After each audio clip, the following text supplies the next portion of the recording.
तो मेरे प्यारे भाई और बहनों, यानी धम्म में यदि गहराई में जाना है, धम्म को अपने जीवन में, आध्यात्मिक जीवन को विकसित करना है, तो चिंतन की बहुत जरूरत रहती है। चिंतन के वजह से ही अपन आध्यात्मिक जीवन में गहराई में जा सकते हैं। जैसा कि समुद्र होता है, समुद्र कैसा होता है, यानी किनारे से धीरे धीरे धीरे गहराई की तरफ जाता है, वैसे ही चिंतन करने से हम धीरे धीरे धीरे प्रज्ञा की तरफ जा सकते हैं, बुद्धत्व की ओर बढ़ सकते हैं। तो इसीलिए चिंतन हर आध्यात्मिक जीवन जीने वाले व्यक्ति के जीवन में बहुत मायने रखती है। चिंतन करना, मनन करना, ये बहुत इंपॉर्टेंट बात है। जैसा अपन उदाहरण ले सकते हैं, एक गैया का उदाहरण ले सकते हैं। जो गैया घास खाती है, जल्दी जल्दी घास खाती है और बाद में किसी पेड़ के नीचे बैठकर वो रवंत करती है, वो चबाती है, वो पुनः निकल के वो घास चबाती है। और जब चबाती है, बहुत बहुत बारीक बारीक चबाती है, तो यानी शुभ्र रंग का वहां पे जूस आता है, और वही है चिंतन।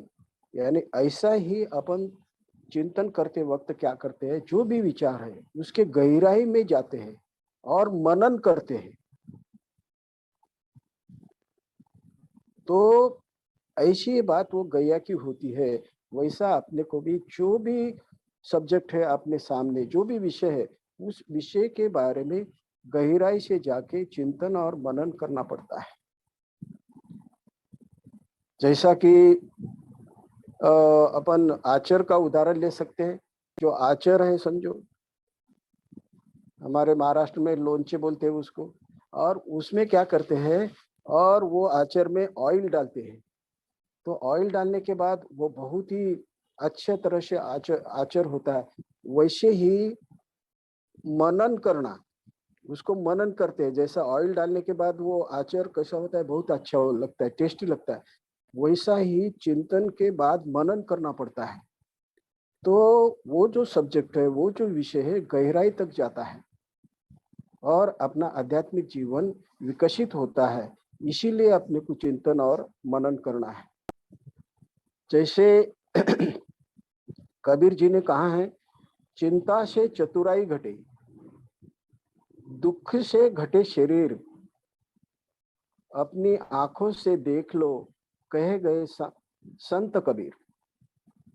तो चिंता करने से चतुराई घट जाती है और दुख से शरीर घट जाता है। तो इसलिए चिंता भी करना नहीं है, चिंता करना छोड़ देना है। आपने क्या करना है, चिंतन करना है। चिंतन करने से बहुत सारे लाभ होते हैं।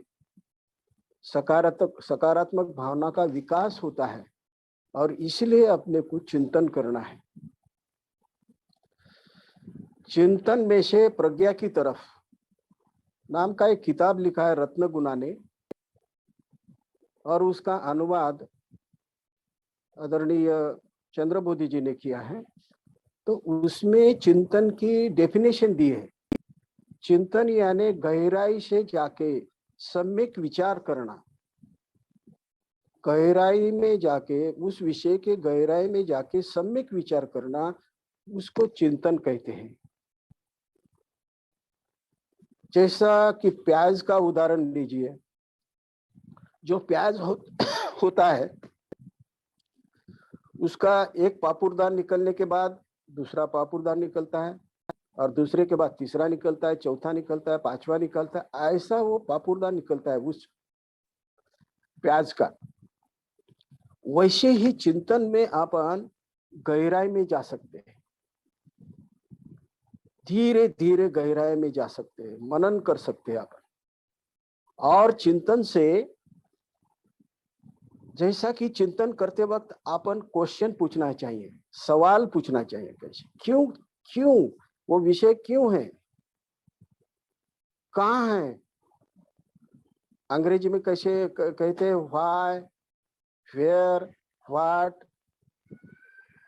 वगैरह वगैरह। ऐसे कब, कैसे, क्यों, ऐसे क्वेश्चन पूछ के वो सब्जेक्ट के गहराई तक जाना है, उसको चिंतन कहते हैं।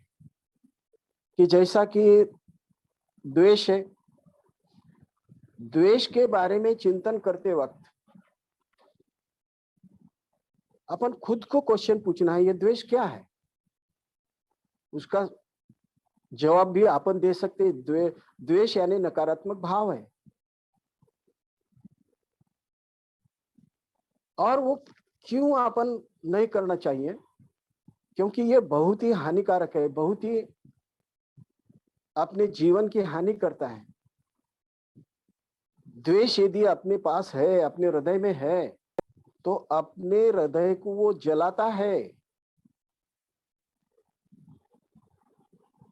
तो फिर बाद में अपन गहराई में जाके निर्णय ले सकते हैं कि द्वेष नहीं करना चाहिए।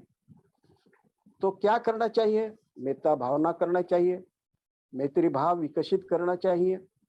ये ऐसी पॉजिटिव बात अपने चिंतन से, अपने ख्याल में आती, और द्वेष से अलिप्त हो जाते। आप द्वेष का अपने जीवन से अपन निर्मूलन करते हैं, और इसीलिए अपने को चिंतन करना है।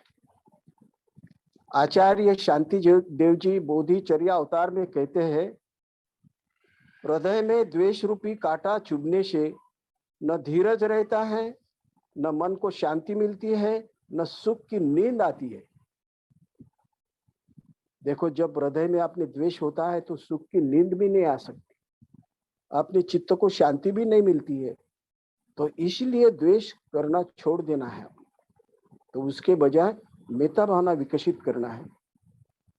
जैसा कि धम्मपद में कहा है, नहीं वेरे न वेरानी समन्ति द कुदाचन अवेरानी समन्ति येस धमो सनंतनो। मतलब यानी वैर से वैर कभी खत्म नहीं होता, वो और बढ़ जाता है, द्विगुणित होता है। लेकिन वैर को अपन मेत्ता भावना से जीतना चाहिए। वैर के बजाय अपन मेत्ता करना है, मैत्री करना है, तो वो जो वैर है वो खत्म हो जाता है, उसका निर्मूलन हो जाता है। जैसा तुकाराम महाराज कहते हैं, मराठी में है वो, शांति धरा उतराल पैल तिरा। यानी इसका अर्थ होता है, मन में यदि शांतता है, शांति है, तो अपन दूसरे तीर की तरफ जा सकते हैं। यानी अलवर का तीर कौन सा है? संसार का, और पैलवर का तीर है निब्बान का। और ये दोनों को जोड़ने वाला पुल कौन सा है? आर्य अष्टांगिक मार्ग। तो ऐसा कहते हैं धम्मपद में, मगान अठितो शेटो, मगान अठितो शेटो सच्चान चतुरे पदा विरागो शेट्टो धम्मान द्वीप दानस्य चक्षुमा। चक्षुमा यानी भगवान बुद्ध। आर्य अष्टांगिक मार्ग सबसे श्रेष्ठ है, और सत्य में 4 आर्य सत्य सबसे श्रेष्ठ है। और आध्यात्मिक जीवन में विरागता, वैराग्य, ये बहुत इंपॉर्टेंट होती है। और द्वीप दानस्य चक्षुमा यानी इस जगत में सबसे श्रेष्ठ मानो भगवान बुद्ध है। तो इसीलिए अपने को आर्य अष्टांगिक मार्ग का आचरण करके बुद्धत्व के ओर बढ़ना है। क्योंकि आर्य अष्टांगिक मार्ग से सम्यक दृष्टि, सम्यक संकल्प, सम्यक कर्म, सम्यक वाचा, सम्यक आजीविका, सम्यक व्यायाम, सम्यक स्मृति, सम्यक समाधि की ओर बढ़ते हैं। सम्यक समाधि यानी अखंड कुशल विचारों का झरना अपने हृदय में निर्माण होता है। और जब कुशल विचार का झरना यदि निर्माण होता है, तो जल्दी से जल्दी बुद्धत्व की ओर जा सकते हैं, बुद्धत्व प्राप्त कर सकते हैं। तो निब्बान की तरफ जाने के लिए ध्यान की जरूरत होती है। क्यों ध्यान की जरूरत होती है? कि ध्यान से अपने चित्त में विधायक भाव निर्माण होते हैं। कौन से विधायक भाव? मैत्री, करुणा, मुदिता और उपेक्षा निर्माण होती है। उसको चार ब्रह्म विहार की अवस्था कहते हैं। तो ये ध्यान से ही अपने चित्त में ब्रह्म विहार की अवस्था निर्माण होती है। और इसमें का जो चौथे क्रमांक का जो उपेक्षा भाव है ना, उपेक्षा यानी स्थिर रहना, पर्वत के जैसा स्थिर रहना, वैसा अपना स्वभाव बन सकता है। किसी भी हालात में पर्वत के जैसा अचल रहते अपन। कोई भी विकट परिस्थिति का अपने चित्त पर परिणाम नहीं होता और अपना आध्यात्मिक जीवन बरकरार रहता है। इसलिए ध्यान से अपने को चार ब्रह्म विहार की अवस्था में रहना है। ध्यान से ही क्या हो सकता है? जागृति का विकास होता है। चिंतन से ही जागृति का विकास हो सकता है। जैसे डॉक्टर बाबा साहब आम्बेडकर जी ने कहा है कि जागृति का विस्तार तेवत रखना, जारी रखना, कंटिन्यू रखना। डॉक्टर बाबा साहब आम्बेडकर जी कहते हैं। इसलिए जागृति पूर्वक जीवन जीने के लिए चिंतन करना है और ध्यान करना है। जागृति यानी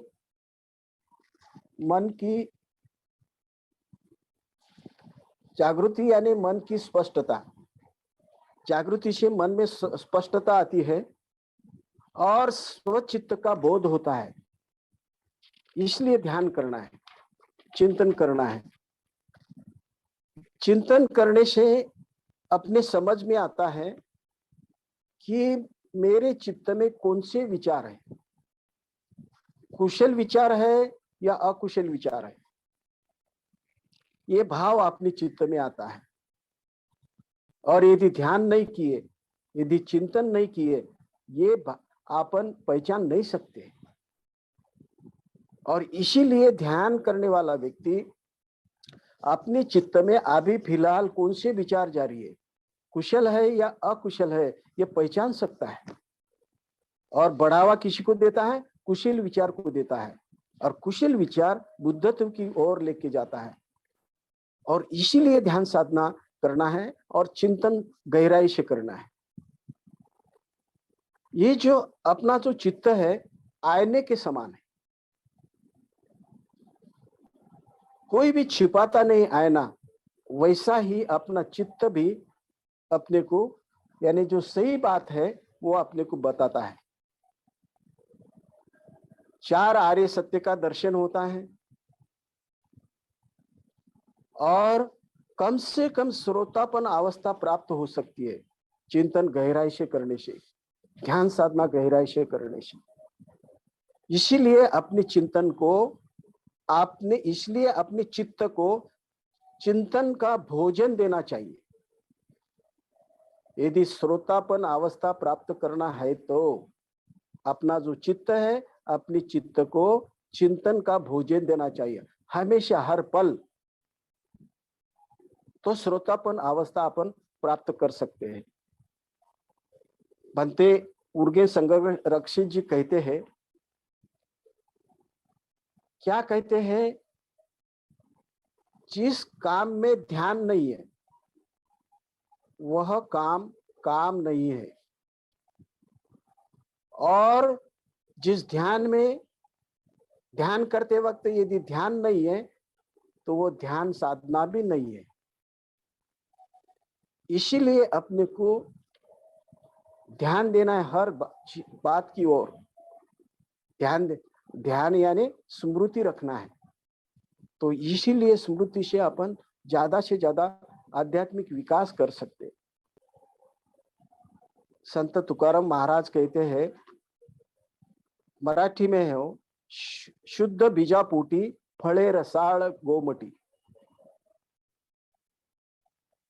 यानी बीज यदि अच्छा है तो उसका फल जो है बहुत ही मीठा मिलता है। तो अपने चित्त की शुद्धि करने के लिए अपने मन को ध्यान साधना का सराव करना है। तो क्या हो सकता है, ये चार अवस्था प्राप्त हो सकती है, श्रोतापन, स्फूर्तागामी, अनागामी और अरंत अवस्था। ये मीठा फल उसको मिल सकता है। इसीलिए चिंतन और ध्यान निरंतर करना है। संत कबीर जी कहते हैं, कर्म तेरा अच्छा तो किस्मत तेरी दासी, दिल तेरा साफ तो क्या करेगा मथुरा और काशी। क्योंकि धम्मपालन गाथा में भी कहा है, सब पाप स अकरण कुशल स उपसंपदा, सचित परियोदपन ये तो बुद्धान शासन। तो अपनी चित्त की शुद्धि करना, यही भगवान बुद्ध का कहना है। और अपनी चित्त की यदि शुद्धता की, तो फिर मथुरा और काशी कहां पर भी जाने की जरूरत नहीं है। क्योंकि क्या है, ध्यान साधना से ही अपना चित्त शुद्ध अपन कर सकते हैं। इससे पता चलता है कि मन की शुद्धि कितनी महत्वपूर्ण है, कितनी मायने रखती है। क्योंकि चित्त की शुद्धि नहीं की तो बाकी सब प्रयास अपने व्यर्थ जाते हैं। हम कभी भी नीचे घसर जाते हैं चित्त की शुद्धि नहीं किए तो, और अपना पतन हो सकता है। इसीलिए अपनी चित्त की शुद्धि करना है, यही भगवान बुद्ध का कहना है। सिद्धार्थ से बुद्ध हो गए, वो कैसे हो गए, वो ध्यान साधना से ही बुद्ध हो गए। और उन्होंने चार ध्यान की अवस्था प्राप्त की, चार रूप ध्यान की अवस्था प्राप्त की और चार अरूप ध्यान की अवस्था प्राप्त की। और ये रूप ध्यान साधना से वो उलट दिशा से आ गए। प्रथम अवस्था में उन्होंने चार आर्य सत्य पर चिंतन किया। ये रूप ध्यान की चार अवस्था जो है, प्रथम अवस्था में ये पांच ध्यानांग रहते हैं, वितर्क, विचार, प्रीति, सुख और एकाग्रता। ये पांच ध्यानांग है। और जो पहले रूप ध्यान की पहली अवस्था में वितर्क और विचार रहते हैं, और पहले ध्यान की रूप ध्यान की अवस्था में ये वितर्क विचार चले जाते हैं। फिर दूसरी रूप ध्यान की अवस्था में प्रीति रहती है, और दूसरी ध्यान साधने की अवस्था में ये प्रीति भी चले जाती है, और बाद में सुख और एकाग्रता रहती है, और तीसरे ध्यान की अवस्था में सुख की अवस्था प्राप्त होती है, और चौथे ध्यान की अवस्था में एकाग्रता प्राप्त होती है। तो इसीलिए ये जो चार अवस्था है, रूप ध्यान की अवस्था अपन प्राप्त कर सकते हैं ध्यान साधना से।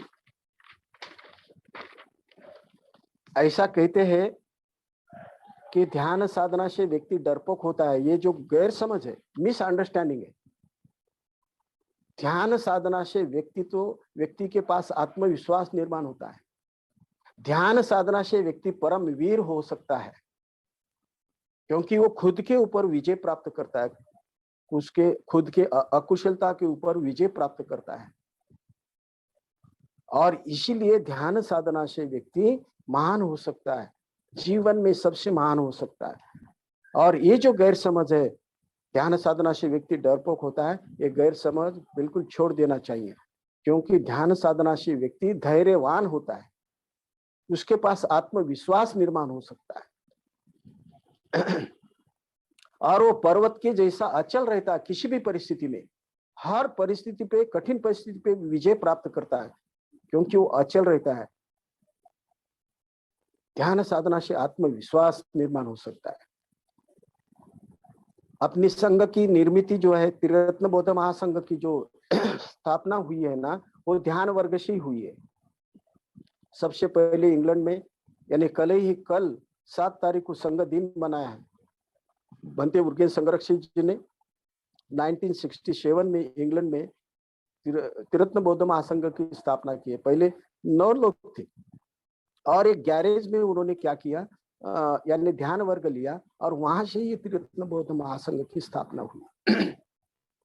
आज पूरे यानी 56 देश में उसका विकास हुआ है। यानी इतना ज्यादा विकास पूरे समूचे जगत में हुआ है, ये ध्यान से ही शुरुआत किया है।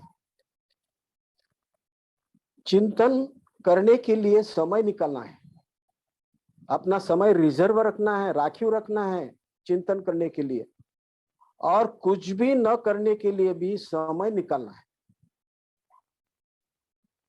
कुछ भी न करना और उसके लिए समय देना, उसको भी चिंतन कहते हैं। चिंतन और मनन, इससे अपन गहराई की ओर जाते हैं। तो चिंतन के लिए समय निकालना है और कुछ भी न करने के लिए समय बिताना, ये बहुत मायने रखती है अपने आध्यात्मिक जीवन में। आध्यात्मिक जीवन में जल्दी से जल्दी स्पीड पकड़ सकते हैं, जल्दी से जल्दी धम्म मार्ग पर आगे बढ़ सकते हैं। और इसीलिए चिंतन के लिए समय निकालना है और कुछ भी न करने के लिए भी समय निकालना है। ज्यादा से ज्यादा धम्म श्रवण करना है। ज्यादा से ज्यादा धम्म श्रवण किए तो श्रुतमय प्रज्ञा अपने को प्राप्त होती है। इसलिए ज्यादा से ज्यादा धम्म श्रवण करना है। और जब चिंतन और मनन करने से चिंतनमय प्रज्ञा, चिंतामय प्रज्ञा अपने को प्राप्त होती है और धम्म भावनिक अंग में उतरने लगता है। ध्यान से ही भावनामय प्रज्ञा विकसित होती है। देखिए मेरे प्यारे भाई और बहनों, कि ध्यान से ही क्या हो सकता है, श्रुतमय प्रज्ञा प्राप्त होती है, चिंतामय प्रज्ञा प्राप्त होती है और भावनामय प्रज्ञा का विकास होता है। इसीलिए चिंतन करना है। और जब भावनामय प्रज्ञा का विकास हो गया तो जल्दी से जल्दी बुद्धत्व की ओर बढ़ सकते हैं, बुद्धत्व प्राप्त कर सकते हैं।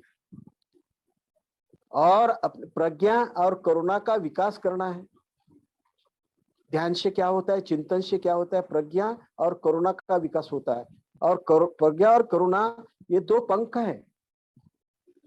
ये दो पंख से ही अपन लोगों तक जा सकते हैं और धम्म का प्रचार और प्रसार कर सकते हैं, प्रज्ञा और करुणा से।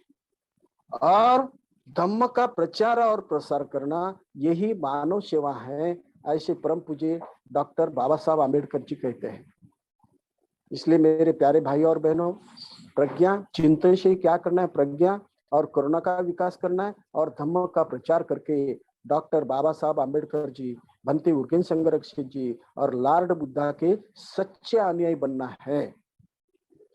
तो मैं यहाँ पे ठहरता हूँ। आदरणीय धम्मचारी बोधि प्रकाश जी,